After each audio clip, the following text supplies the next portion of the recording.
Paano gawin ang chords F sa gitara na hindi ka nahirapan? This is for beginners. Gusto mong malaman paano? Tapusin mo itong video na to hanggang sa uli.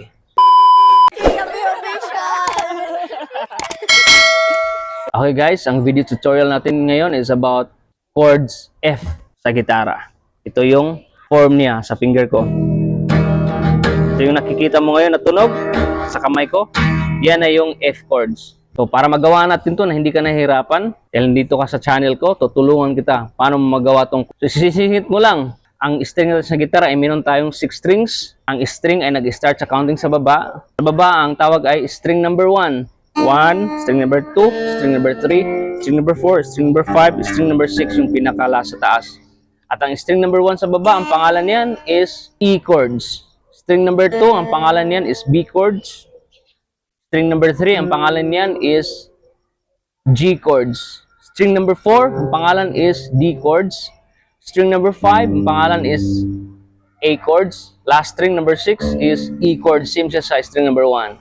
At naturo ko rin sa last video na ang gitara, meron tayong tinatawag na fret. Itong mga nakahalwa na to, sa gitna ng bronze, fret ang tawag niyan. At nag-start yung counting dito. Ito yung fret 1, fret 2, fret 3, fret 4, fret 5 hanggang papunta dito. At pag ang fret 1 pumunta dito, tumaas yung chords ng music sa gitara.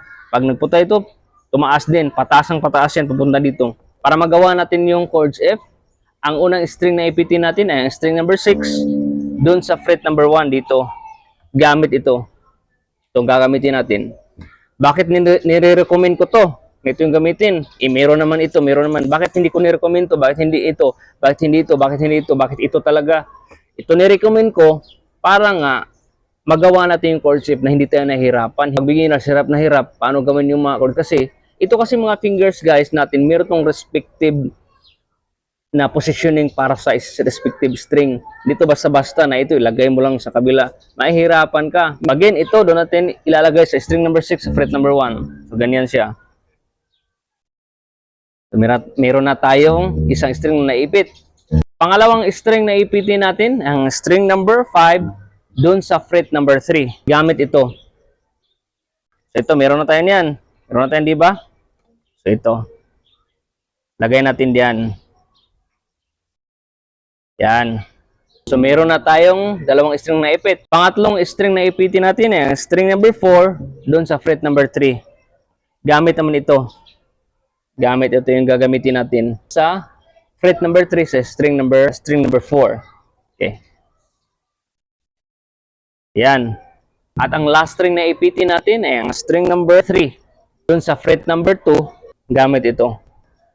Lagay na natin to sa string number 3 sa fret number 2. At strum na natin. Yan, meron na tayong chords F. At ito yung tunog ng chords F.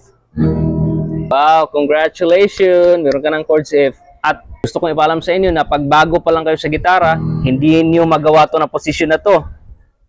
Diba? Hindi niyo ito magawa. Mahirap to. Kasi pag baguhan ka lang, lalaban yung darili mo. Gaganon ka o. Gaganon. Gaganon yan. Oh, pag walang nag-advise sa'yo, tusuko talaga. Ganon yan. Hindi rin yan tutunog. Kaya naman, ang technique niyan guys, para ma-form nyo yan ng maayos, kagaya ng form ko kanina, lambutan mo yung kamay mo guys. Huwag mong tigasan. Ang iba kasi, tinitigas nila, labanan nila, kaya naging ganun yung ano nila, daliri oh. Lambutan mo guys. Ganunin mo yung kamay. Gamitin mo to. Hawakan mo to dito. Tapos, ganunin mo yung kamay mo. Ganyan. Kasi pag baguhan kasi guys, ginaganyan nila yung kamay nila eh. Iikot mo guys, ganunin mo. Yan. Para ma-form. May isa pa palang chords guys na ipitin natin pag F chords. Ito pala yung string 1. Ito yung pinaka-last chords talaga sa chords F na ipitin mo. Yun sa fret number 1. At ang iipit dito guys, hindi daliri ang ipit dito, kundi ito. Kasi nga, flat nga siya eh. Ito ang iipit dito guys. Ito ang iipit sa string number 1 sa fret number 1. Kasi ganyan nga siya eh. Inipit mo to sa string number 6 sa fret number 1. At ito naman, doon to iipit sa string number 1 sa fret number 1. Ganyan siya. At again, pag bago ka pa lang, hindi to tutunog ng maayos ha. Ganyan yan pag bago ka pa lang kasi diyan ako galing eh. Okay lang yan guys, at least alam mo saan mo ilalagay yung mga fingers mo sa tamang string. Yun ang unang step mo. Huwag kang mag-worried na, ano ba yan, nagawa ko na yung tinuro ni King pero hindi pa rin tumunog. Ganun talaga yan guys, kasi nga, beginners ka pa kasi eh. Pero alam mo paano to tutunog? Idiin mo lang, hindi yun nadiin ng maayos eh. At pag hindi pa rin tumunog, ibig sabihin doon, wala ka pang kalyo, masakit yun. Tuloy mo lang, strum ka lang ng strum. Huwag kang tumigil, huwag kang sumuko. Pag sobrang sakit na yung daliri mo, kasi pag bago ka pa lang, para tong sinusugatan ng kutsilyo yung daliri mo eh, kasi wala pang kalyo. Ang sakit talaga. Ang gagawin mo, hipan-hipan mo lang. Ganun mo. Tapos pagbalik mo, extra masakit pa rin, itigil ka mo lang mga ilang minuto, wawalan na yan. Ipit ka ulit, ipitin mo ulit, strum ka ulit. Strum ka ulit, huwag kang sumuko. After 3 days guys, 3 to 4 days, magkakaroon na yung kalyo sa daliri mo dito. Pag meron na yung kalyo, hindi na yan masakit ipitin. Maiipit mo na yan ng malakas at tutunog na yan. Yan yung technique guys. Tapos pag nagawa mo na tong F chords, ganoon ka, mag-experiment ka ng strum, up and down. Kahit pangit yung tunog eh, ini-exercise mo kasi yung right hand mo kasi na-exercise mo na yung left hand mo eh. Nagawa mo na yung part mo dun sa left hand na chord. Dito naman, i-exercise mo yung right hand na strum ka up and down kahit pangit yun.